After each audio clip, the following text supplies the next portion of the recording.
Uniclac.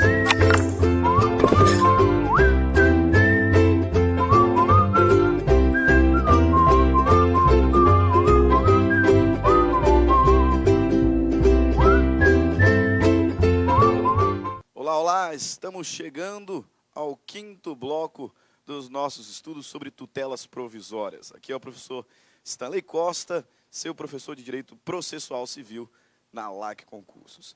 Até agora, nós já estudamos lá no primeiro bloco sobre conceito de tutelas provisórias, classificação de tutelas provisórias e as regras gerais aplicáveis a todas as espécies.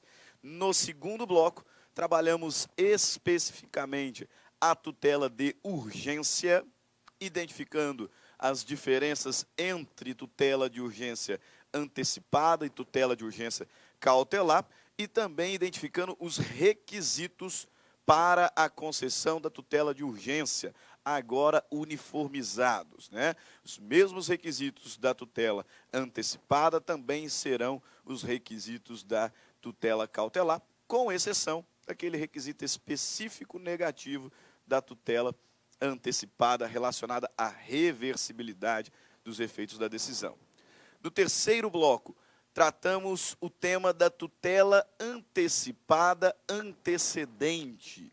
E no quarto bloco, nós estudamos de uma forma rápida, mais especificada, o tema da estabilização da tutela antecipada. Fiz questão de dividir os estudos da tutela antecipada antecedente e da estabilização, porque a estabilização é coisa nova, então nós temos que ter realmente bastante atenção, porque tem sido muito cobrado em concurso público. Agora nós chegamos ao nosso quinto bloco dos estudos sobre tutela provisória, onde teremos a oportunidade de trabalhar a tutela cautelar antecedente. E aqui importa-nos fazer uma rápida revisão, lembrar aqui rapidamente a classificação das tutelas provisórias. Você não pode, de forma alguma, esquecer as classificações da tutela provisória. Nós já vimos e repetimos várias vezes, as tutelas provisórias, elas podem ser, à luz do novo CPC, tutela de urgência ou tutela de evidência, sendo que a tutela de urgência ainda se divide em tutela antecipada e tutela cautelar. E aí acontece que tanto a tutela antecipada quanto a tutela cautelar pode ser requerida em caráter antecedente ou incidental.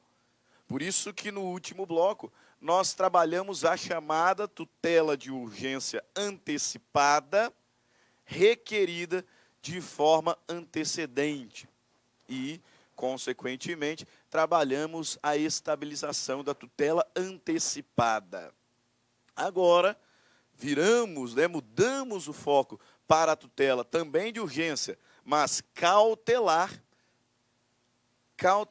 e sabendo que a tutela cautelar pode ser requerida de forma incidental ou antecipada, ou antecedente, nós vamos trabalhar agora o rito da cautelar antecedente. Notem, se a tutela de urgência, seja antecipada ou cautelar, for requerida na própria petição inicial ou até mesmo de forma incidental, nós vamos seguir o procedimento comum normalmente. O legislador regulamenta de forma apartada, de forma individualizada, o requerimento antecedente. Por quê? Porque nós temos aqui um procedimento específico, um procedimento diferenciado.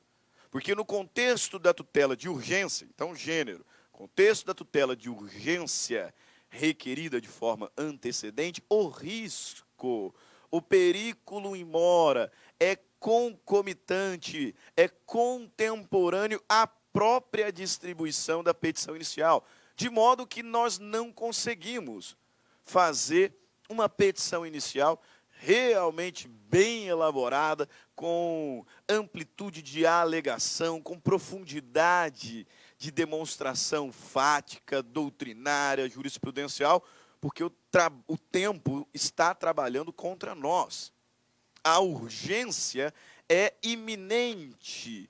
A urgência é contemporânea à própria distribuição da petição inicial.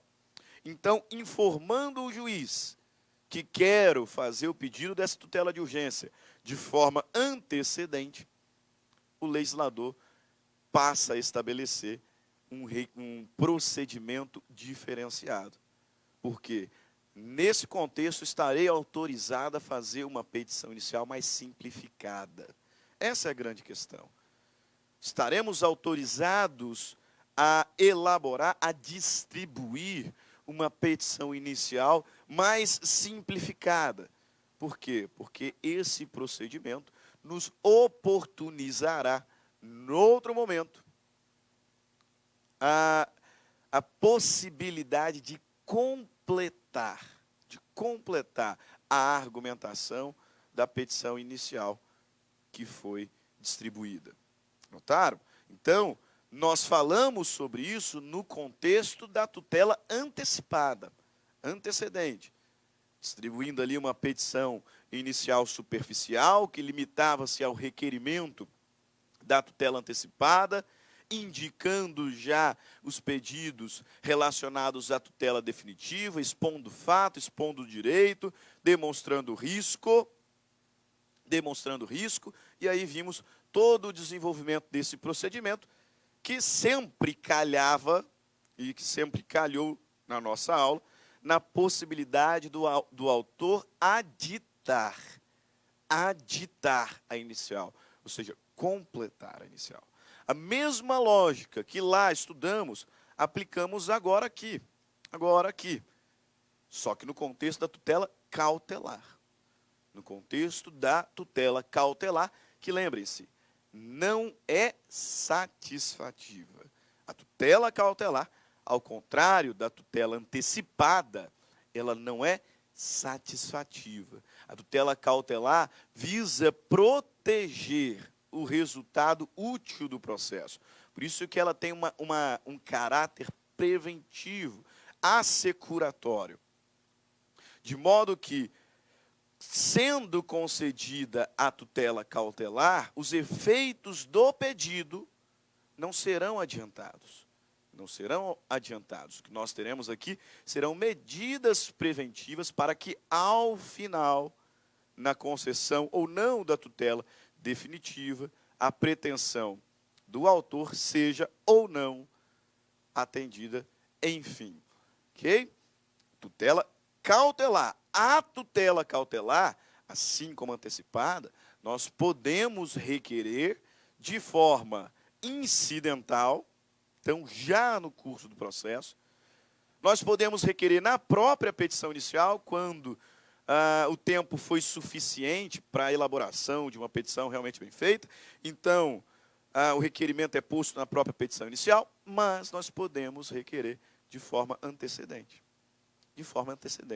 E é sobre essa tutela cautelar requerida de forma antecedente que falaremos na primeira parte desse quinto bloco. Porque assim como a antecipada antecedente, a cautelar antecedente possui procedimento próprio. Ok? Então vamos lá observar como é o procedimento da tutela cautelar antecedente prevista aqui no artigo 305. O procedimento da tutela antecipada antecedente está lá no artigo 303. Já analisamos. Agora o procedimento da tutela cautelar antecedente à luz do artigo 305 e seguintes. Bora lá, sem mais delongas, vamos aqui conferir o que o legislador nos apresenta nesse primeiro artigo. Artigo 305 do novo Código de Processo Civil nos diz o seguinte: a petição inicial da ação que visa a prestação de tutela cautelar em caráter antecedente. Então, observem, tutela cautelar em caráter antecedente indicará a lide e o seu fundamento indicará ou realizará a exposição sumária do direito que se pretende, que se objetiva assegurar, e também a demonstração do perigo de dano ou risco ao resultado útil do processo. Cá para nós, como estamos falando de cautelar, nós estamos no contexto do direito processual. Então, no bem da verdade, estamos aqui relacionados a um possível risco ao resultado útil do processo. Em outras oportunidades, nós vimos que o perigo de dano está mais relacionado à tutela antecipada, que tem caráter satisfativo. A tutela cautelar visa resguardar o processo de eventual risco. Então, visa proteger a demanda de um eventual risco ao resultado útil do processo. Por isso, ela tem característica preventiva. Mas no contexto da tutela cautelar, em caráter antecedente, a grande questão é que essa petição inicial apresentada agora, distribuída agora, inicialmente, ela pode ser um pouco mais superficial. Por quê? Porque terei a oportunidade de completá-la em momento futuro. Mas, apesar de superficial, temos que preencher alguns requisitos. E o legislador indica aqui. Quais são esses requisitos? Primeiro, indicar a lide. Indicar a lide. Por quê? Porque a tutela cautelar, ela sempre teve caráter instrumental. Ela sempre teve uma natureza instrumental, a tutela cautelar. Por quê? Porque ela não é satisfativa. Então, ela sempre teve um caráter instrumental, um caráter acessório. E se eu estou falando que a tutela cautelar, ela é instrumental, ela é acessória, o acessório demanda um principal. Então, nessa petição inicial, em que se requer a tutela cautelar de forma antecedente, já é necessário fazer menção ao conflito principal que se pretende resolver por meio da atividade jurisdicional. É isso que o legislador está falando. Nessa petição inicial, que pode ser mais simples, sim, onde faremos o requerimento da tutela cautelar antecedente, precisamos indicar a lide. Precisamos indicar o conflito principal que se pretende solucionar por meio do processo, por meio da atividade jurisdicional. Além disso, além de indicar a lide e o seu fundamento, precisamos fazer a exposição sumária do direito. Noutras palavras, precisamos demonstrar a probabilidade do direito.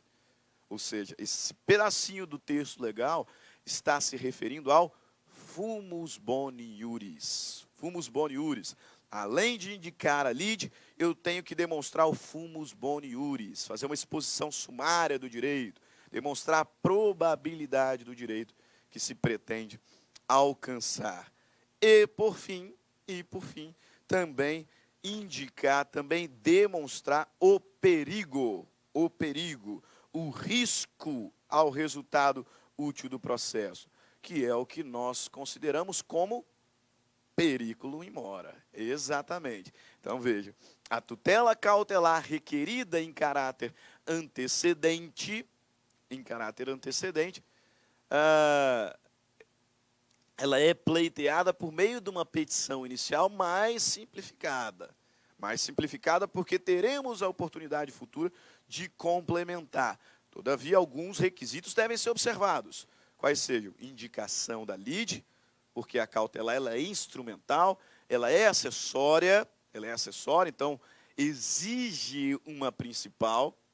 E me permita fazer um parêntese, é por isso que nós não falaremos em estabilização da tutela cautelar, porque ela não satisfaz. Lá na tutela antecipada, em caráter antecedente, nós vimos que né? Se ela for concedida, o réu não agravar e o autor não aditar, o processo será extinto sem resolução do mérito e os efeitos satisfativos da tutela antecipada serão estabilizados. Aqui não acontece isso. Por quê? Porque a tutela cautelar não é satisfativa. Ela não satisfaz. Ela demanda a existência de um principal. Por isso que veremos que se essa petição inicial não for complementada, o processo será extinto e mesmo que a cautelar tenha sido concedida, ela perderá os seus efeitos. Ela não estabilizará. Ela não estabilizará. Por quê? Porque ela é acessória, ela é instrumental. Então precisamos indicar o principal, precisamos indicar a lide e precisamos expor o direito, o fumus boniuris, e demonstrar o risco. O risco a quê? O risco ao resultado útil do processo, o periculo in mora, o periculo in mora. Beleza? Então, agora colocando de forma estruturada esse artigo 305, nós temos que, no contexto da tutela cautelar em caráter antecedente, a urgência não nos permite a elaboração de uma petição completa. Por isso, o legislador autoriza a distribuição de uma petição inicial mais simples, mas ela deve observar alguns requisitos. Então, eu preciso indicar a lide, isso porque a cautelar ela tem essa natureza de instrumento, essa natureza acessória. Eu preciso expor de forma sumária o direito ameaçado, ou seja, demonstrar o fumus boniuris e expor de forma sumária o perigo de dano ou risco ao resultado útil do processo, que significa o periculo in mora. Então, estruturando aí o nosso artigo 305. Vamos dar sequência no artigo 305, analisando o seu parágrafo único, que nos traz aqui um elemento importante das tutelas de urgência. Um elemento importante das tutelas de urgência que tem tudo a ver com o que nós temos falado sobre essa uniformização que o CPC 15 promoveu. Antigamente, no CPC 73, nós precisávamos envidar esforços para diferenciar tutela antecipada de tutela cautelar. Precisávamos, sim, porque a cautelar era pleiteada em processo autônomo, a cautelar precisava de requisitos específicos e a antecipada nós alegávamos no próprio processo principal e também tinha requisitos diferentes. Agora não, o legislador conferiu uma regulamentação uniformizada. De tal modo que o parágrafo único do artigo 305 é importante porque ele nos traz o princípio da fungibilidade das tutelas de urgência. O que determina esse princípio da fungibilidade, professor? O que significa fungibilidade? O princípio da fungibilidade é o que autoriza o juiz a aceitar uma tutela de urgência, que foi inadequadamente proposta, inadequadamente requerida, como se a correta fosse. Como as duas são extremamente semelhantes e a regulamentação também é homogênea, também é semelhante, o que o legislador está nos apontando aqui no artigo 305 é que se eventualmente o autor pleiteou a tutela de urgência como cautelar antecedente, mas na verdade não era uma antecipada, o juiz pode aceitar, ainda assim, essa petição inicial e ele mesmo, o juiz, aplicar o procedimento do artigo 303, que é o da antecipada antecedente. Então, observem, o autor requereu algo errado, inadequado. Ele fez um requerimento para uma cautelar antecedente, mas, na verdade, o que ele queria era o adiantamento dos efeitos do pedido. Então, o pedido dele tinha natureza satisfativa, logo era antecipada. Não tem problema, o juiz não vai mandar corrigir. O próprio juiz vai fazer essa adequação e aplicar o artigo 303, que nos traz o procedimento da antecipada antecedente. Olha o texto da lei. Caso entenda que o pedido a que se refere o caput tem natureza antecipada e não cautelar, o juiz observará o disposto do artigo 303. Então, o autor pediu como cautelar antecedente, mas o juiz percebeu que, na verdade, a natureza era antecipada, a natureza era satisfativa. Manda corrigir? Não. O próprio juiz passará a observar o disposto no artigo 303, que traz o procedimento da antecipada antecedente. Isso é princípio da fungibilidade. Isso é princípio da fungibilidade, grande demonstração desse tratamento homogêneo, né, que o legislador de 2015 nos trouxe para o contexto da tutela de urgência. Ok? Beleza, então, vamos lá. Artigo 306, aí sim, o legislador começa a trabalhar o procedimento da cautelar antecipada. No 305 caput, ele trata da petição inicial, mostra o que é essa petição. Mesmo que superficial, precisa conter. Parágrafo único, ele elenca, ele expressamente determina o princípio da fungibilidade, e no artigo 306 ele começa a expor o procedimento da cautelar antecedente. Observe o que o legislador nos informa. Estando a petição inicial em ordem, preenchido aqueles requisitos sumários que estão no caput do 305, então o juiz aceita a petição inicial. O que ele fará? Ele vai citar o réu. O réu será citado para, atenção, no prazo de 5 dias, contestar o pedido e indicar as provas que pretende produzir. Evidente, contestar o pedido cautelar, até porque, a essa altura, a petição inicial não foi complementada para o réu contestar o pedido de tutela definitiva. Então, o que o legislador está nos informando aqui é o seguinte: tendo sido aceita a petição inicial, que requer a cautelar antecedente, o juiz citará o réu e intimará o réu para, em 5 dias, contestar o pedido cautelar. Não sendo contestado o pedido, os fatos alegados pelo autor presumir-se-ão aceitos pelo réu como ocorridos, caso em que o juiz decidirá dentro de 5 dias. O que o legislador está nos trazendo aqui? O que o legislador está estipulando aqui nesse artigo 307?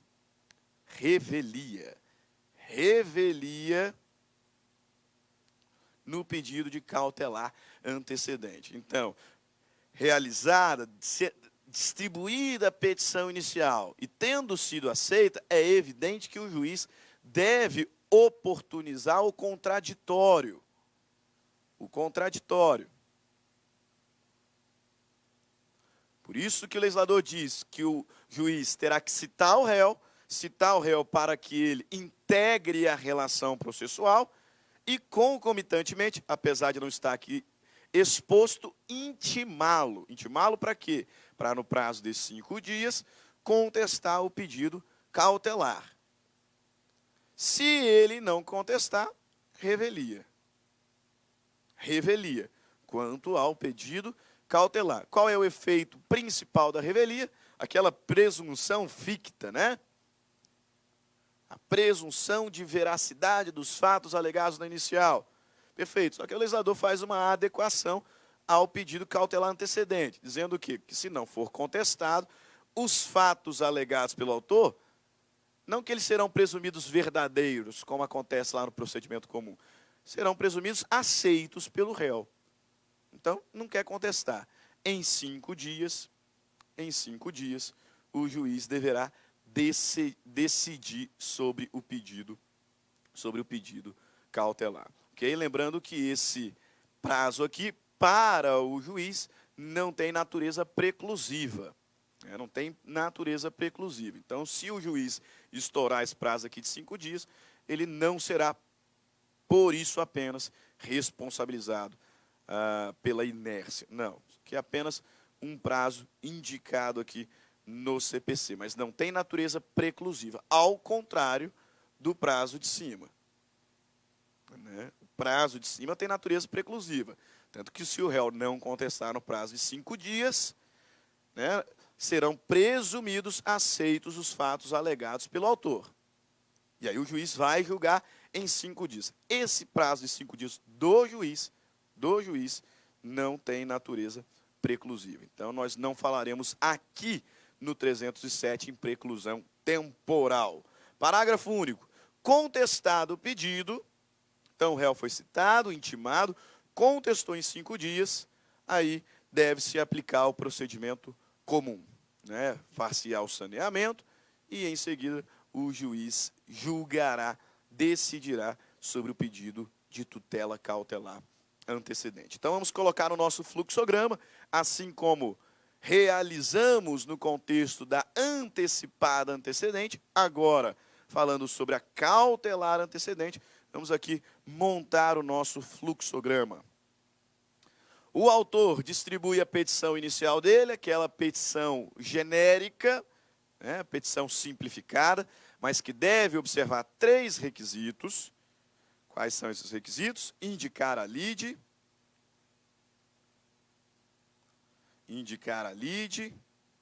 demonstrar o fumus boniuris,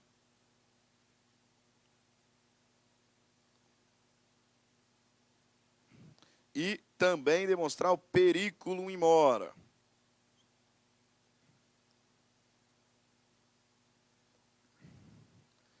Beleza. Aceita a petição inicial. O juiz determinará a citação do réu para integrar e a intimação para contestar. Eu vou fazendo aqui a adequação. O legislador fala citar para contestar. Deixa eu dizer por que eu sempre falo citar para integrar e intimar para contestar. Porque a citação é um ato processual de convocação. Por meio da citação, o réu é informado da existência do processo e convocado a integrar esta relação processual. Só que, concomitantemente, ele será intimado à prática de um ato. Qual?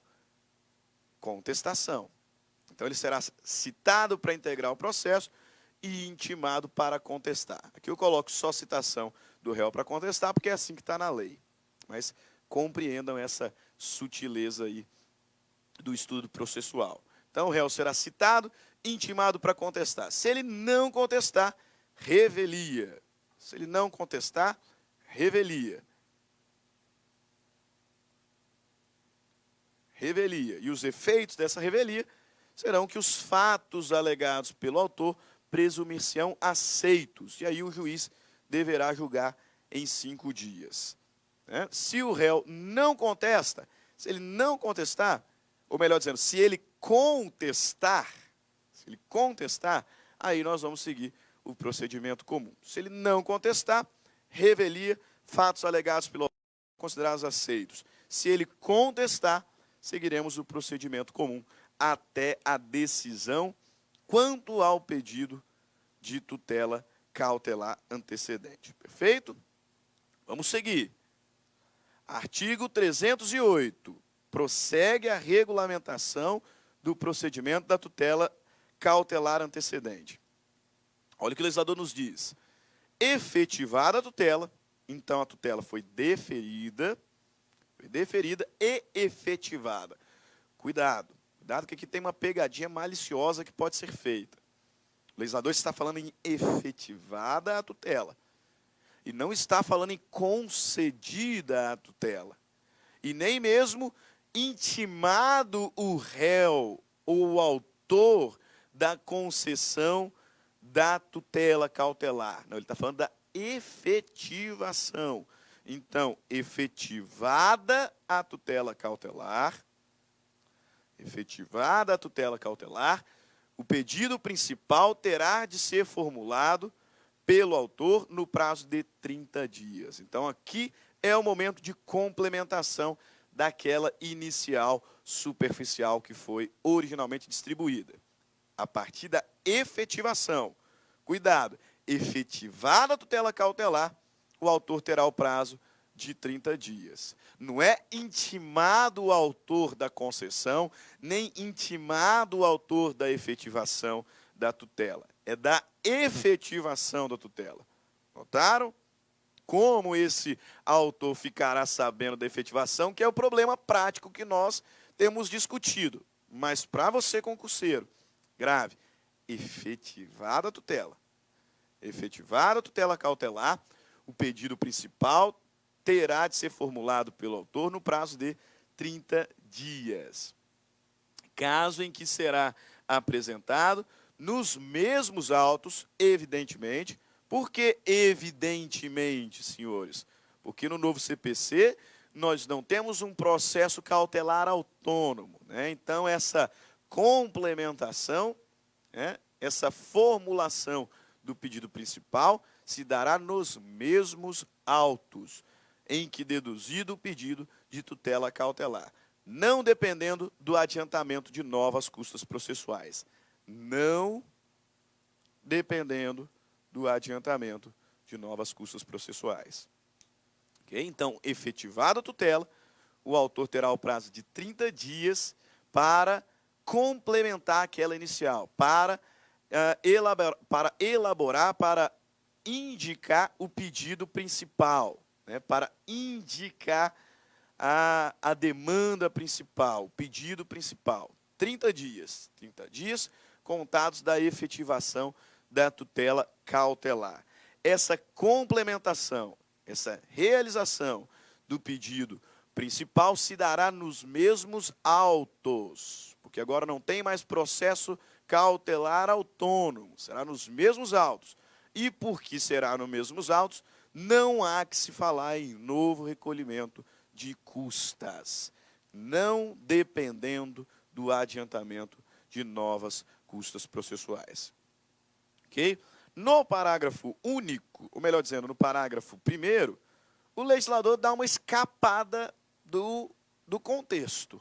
Ele sai um pouquinho do contexto, porque ele está falando sobre tutela cautelar em caráter antecedente, e aí ele dá uma deslizada aqui, dá uma escorrida aqui para a tutela cautelar pedida na própria petição inicial. Pô, nós já sabemos que a tutela cautelar, como espécie de tutela de urgência, ela pode ser antecedente ou incidental. Ela pode ser requerida no curso do processo, ela pode ser requerida na própria petição inicial, quando já for distribuída de forma perfeita, né, adequada, ou antecedente. Nós estamos falando de antecedente. Aí olha o que o legislador faz, né? Olha só como ele sai do contexto. Porque aí ele abre esse parágrafo primeiro só para informar que o pedido principal pode ser formulado conjuntamente com o pedido da tutela cautelar. Pô, legislador, isso aqui a gente já sabe, né? A gente já sabe isso aqui. A gente já sabe há algum tempo. Desde o momento em que lá atrás, você mesmo, legislador, disse que a tutela de urgência, tanto antecipada quanto cautelar, pode ser antecedente ou incidental. Aí agora que estamos trabalhando especificamente com a tutela antecedente, e você tira o nosso foco, né? Brincadeira. Mas é o que o legislador está nos informando aqui. O pedido principal pode ser feito juntamente ao pedido da tutela cautelar. Parágrafo 2º. Agora voltando a antecedente, né? A causa de pedir poderá ser aditada no momento da formulação do pedido principal. Agora voltando. Lá naquela petição inicial superficial, realizou-se o requerimento de uma tutela cautelar antecedente. O réu foi citado, foi intimado para contestar no prazo de 5 dias. A tutela cautelar foi concedida e efetivada. Quando efetivada, no prazo de 30 dias, o autor formulou o pedido principal, complementando, então, aquela petição inicial. O que o legislador está dizendo aqui, no parágrafo 2º, é que no momento de formular o pedido principal, no momento de complementar a inicial, o autor poderá mudar a causa de pedir. Então ele diz aqui, ó, a causa de pedir poderá também ser aditada, poderá também ser complementada no momento da formulação do pedido principal. Parágrafo 3º. Notem aqui, parágrafo 3º. Seguindo no procedimento da cautelar antecedente. Apresentado o pedido principal, as partes serão intimadas. Intimadas para quê? Para a audiência de conciliação ou mediação. Você percebeu o que aconteceu aqui? Vamos dar uma respirada. Às vezes vai rápido demais, né? Dá uma respirada. Lá naquela petição inicial superficial, mas preenchendo os requisitos da indicação da lide, da demonstração do fumus boni iuris, da demonstração do periculo in mora, correu a distribuição, o juiz aceitou, citou o réu, intimou o réu para contestar no prazo de 5 dias. Tendo o réu contestado ou não, fato foi que esse pedido cautelar foi concedido. O juiz concedeu o requerimento de tutela cautelar formulado pelo autor. Efetivada a medida cautelar, o autor teve a oportunidade, prazo de 30 dias da efetivação, para complementar, formulando, né, o pedido principal. Formulado o pedido principal, agora, o que você acha que acontece? Exatamente. Formulado o pedido principal, aí nós vamos para o procedimento comum. É isso que acontece. Olha o que o legislador diz. Apresentado o pedido principal, as partes serão intimadas. Elas não vão ser citadas porque já estão no processo. A citação, né, é uma forma de comunicação que visa convocar o réu a integrar o processo. Ele já é parte do processo. Então, formulado o pedido principal, o que nós teremos agora é a intimação das partes para a audiência de conciliação. Ou seja, nós estamos agora voltando ao procedimento comum. Terminado esse procedimento específico, diferenciado do artigo 305, 306, que é o procedimento da cautelar antecedente, beleza, foi concedida, foi efetivada, foi formulado o pedido principal, agora volta ao normal. Volta ao que é comum. Intima as partes para audiência de conciliação ou mediação.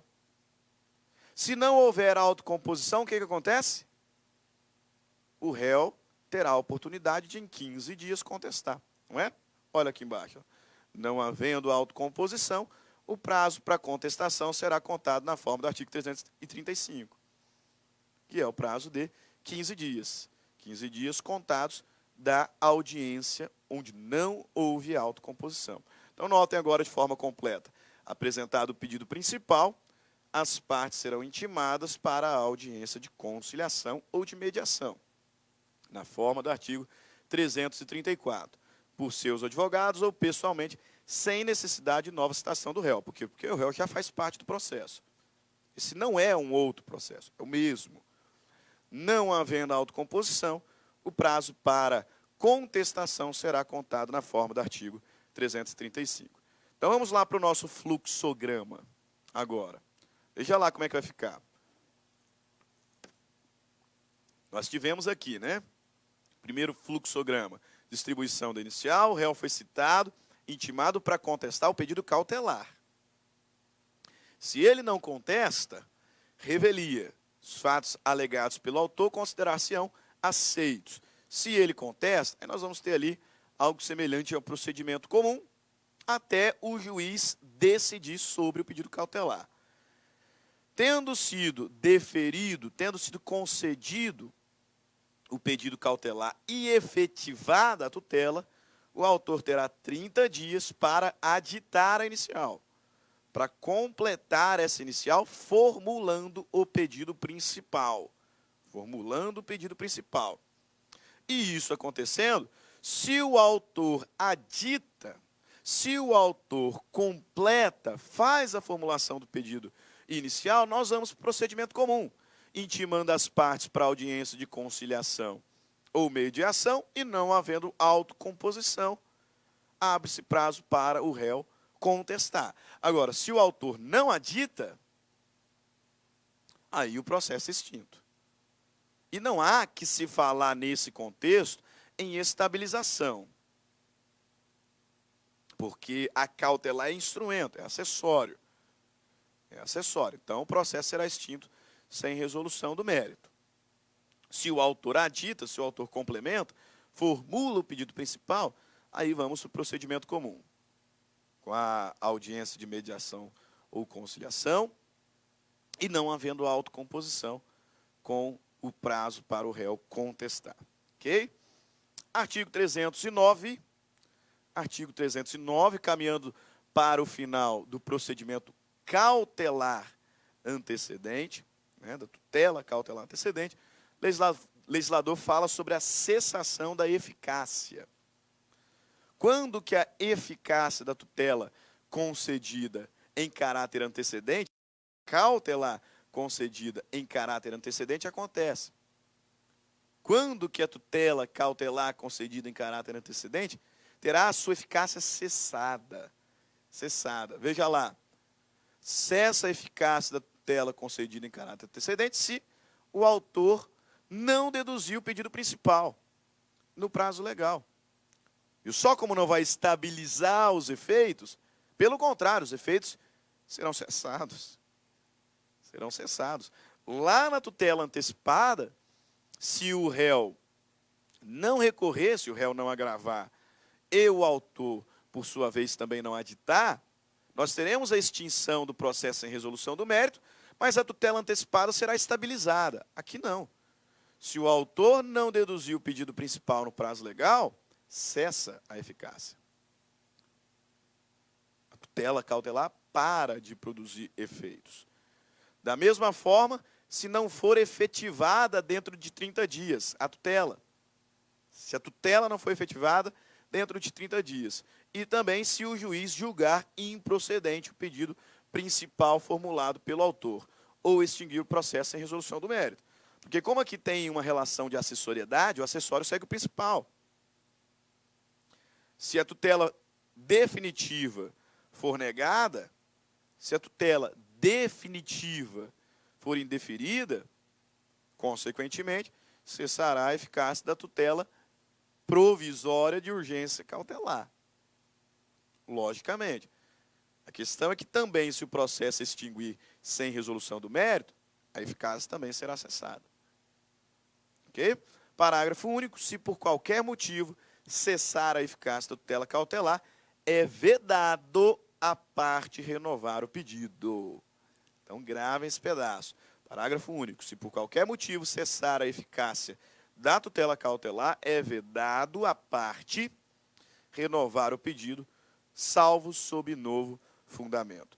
Concluindo a tutela cautelar antecedente, artigo 310, também de clareza solar, como diria o professor Cristiano Chaves.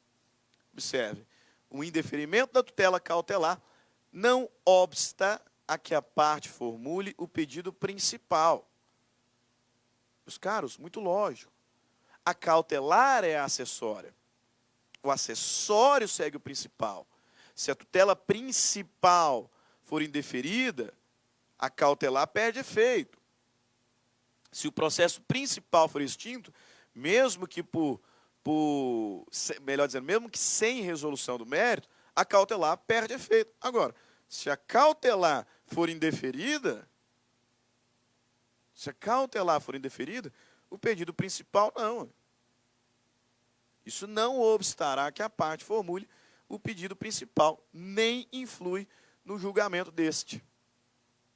Então, não vai trazer consequências para o julgamento do principal, salvo se o motivo do indeferimento for reconhecimento de decadência ou prescrição. Né? Decadência e prescrição são matérias de mérito. Vão implicar aí sim em improcedência do pedido principal. Beleza? Ótimo.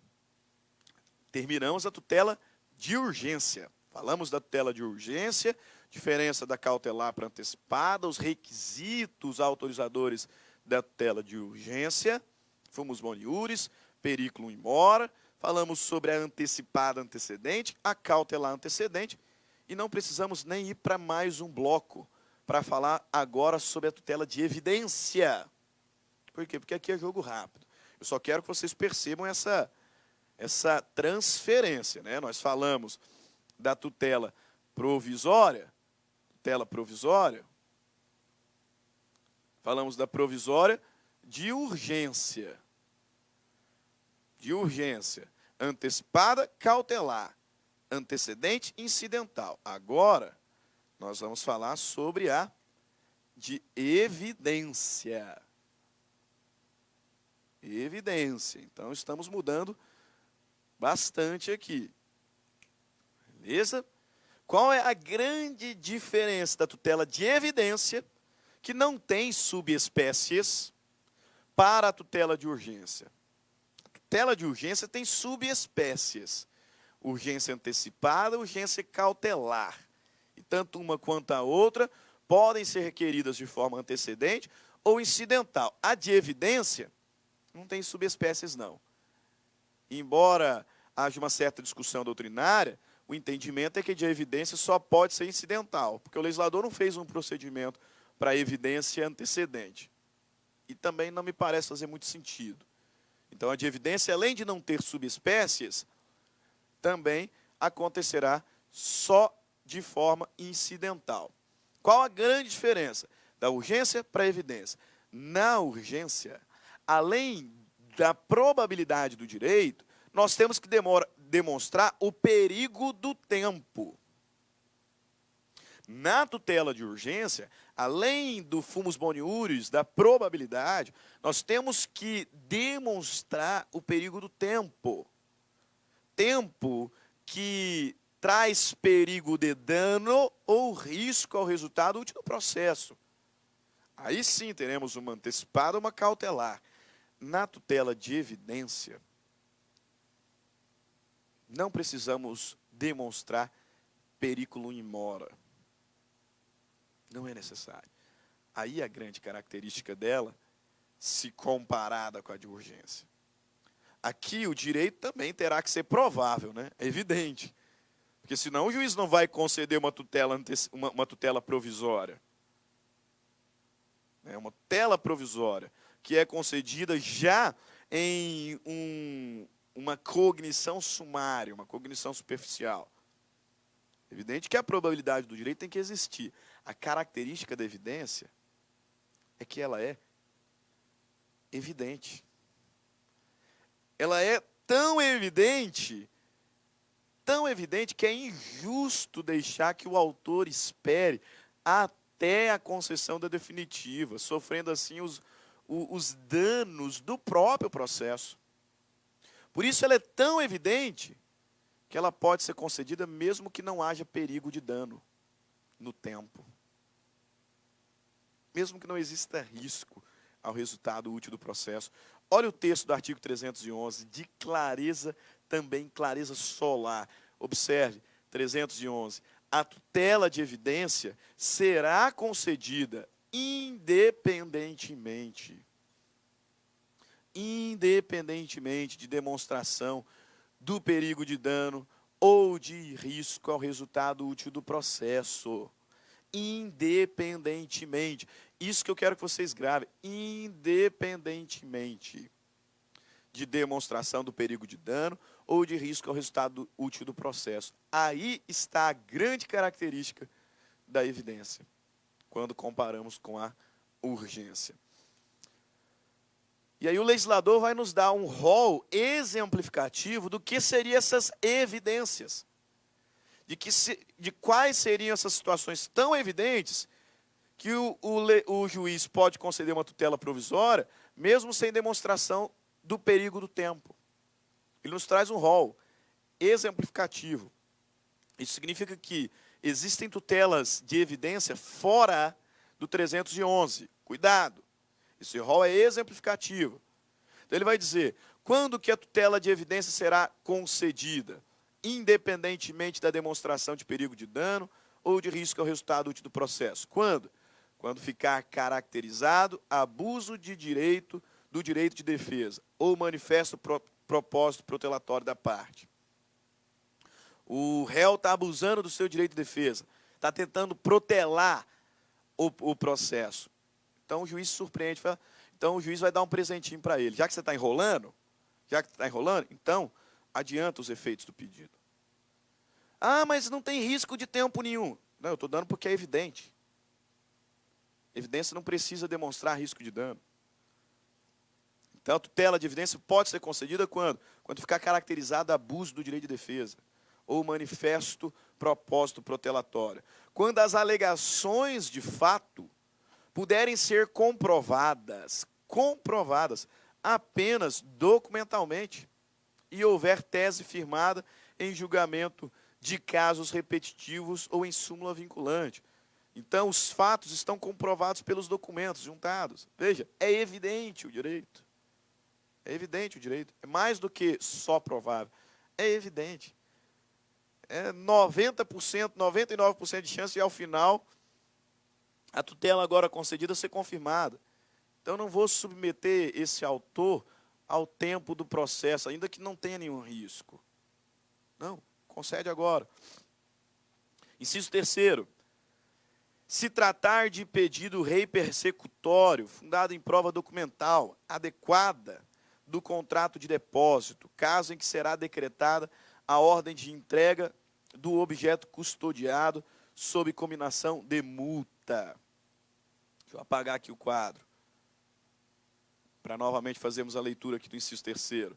Quando se tratar de pedido rei persecutório, fundado em prova documental, adequada do contrato de depósito, caso em que será decretada a ordem de entrega do objeto custodiado sob cominação de multa. Inciso 4º, quando a petição inicial for instruída com prova documental suficiente dos fatos constitutivos do direito do autor. O direito do autor é muito evidente. Aqui o réu não opõe a prova capaz de gerar dúvida razoável. O processo vai seguir, porque nós temos que cumprir o procedimento. Só que os documentos trazidos pelo autor são suficientes para fundamentar o pedido, e o que o réu demonstrou não foi suficiente para gerar nem sequer dúvida. Então, concede a tutela de evidência. Nas hipóteses do inciso 2º e 3º, o juiz pode decidir liminarmente. Nas hipóteses do inciso 1º e 4º, isso não é autorizado. Então, concluímos os estudos da tutela provisória. E como nós estamos concluindo, vale a pena aqui apresentarmos alguns quadrinhos esquematizados para você organizar tudo o que nós falamos nesses 5 blocos na sua mente e não ter dúvida nenhuma na hora de realizar aquela prova. Então, veja lá, as tutelas provisórias, primeiro, podem ser de urgência ou de evidência. A tutela de urgência pode ser cautelar, quando objetiva assegurar a utilidade do processo, então tem natureza preventiva, ou antecipada, quando objetiva antecipar os efeitos do pedido. Por isso afirmamos ter natureza satisfativa. Tanto a tutela de urgência cautelar e antecipada podem ser concedidas antecedente ou incidentalmente. Já a tutela de evidência, que não tem outras espécies, caracterizada por situações em que o direito alegado é cristalino, é evidente, então eu não preciso provar o perigo in mora, esta só pode ser requerida incidental. Tem briga doutrinária? Tem, mas o legislador não nos trouxe nenhum procedimento para o requerimento da tutela de evidência antecedente. Sigamos, segundo quadrinho esquematizado, requisitos das tutelas provisórias. Requisito das tutelas provisórias.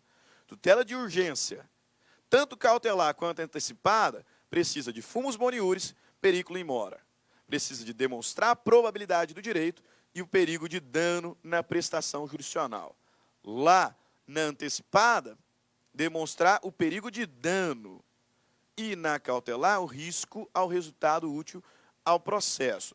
Já a tutela de evidência independe da demonstração do periculum in mora, independe da demonstração do perigo da demora na prestação jurisdicional. Por quê? Porque o direito é evidente, como nas hipóteses do artigo 311. Quando eu disse que as hipóteses, né, do 311 não são absolutas, ou seja, aquele rol não é taxativo, mas sim exemplificativo, é porque nós também temos tutela de evidência fora daquele rol. Tá? É o que a doutrina vai destacar, por exemplo, como a liminar das ações possessórias. Né? A ação processória ela tem um procedimento especial que envolve a concessão de uma liminar. E essa liminar tem natureza de tutela de evidência. Por quê? Porque eu não preciso provar o perigo da demora. Basta eu provar que a posse daquele indivíduo é injusta e tem menos de ano e dia. Então, sai. E o justo direito é meu. Observaram? Não preciso demonstrar que se eu esperar o processo todo eu vou ter algum dano. Não. Então, se eu não preciso provar o tempo, perigo do tempo, é evidência. Lá na ação possessória, até ano e dia, procedimento especial, tutela de evidência. Regras gerais das tutelas provisórias, que nós vimos, no que toca às custas processuais. Quando a tutela de urgência, porque a de evidência não pode, né? Quando a tutela de urgência requerida em caráter antecedente, as custas devem ser pagas no ato do requerimento. No ato do requerimento. Agora, se a tutela de urgência ou de evidência for requerida de forma incidental, não precisa recolher custas. Por quê? Porque as custas já foram recolhidas na petição inicial. Ok?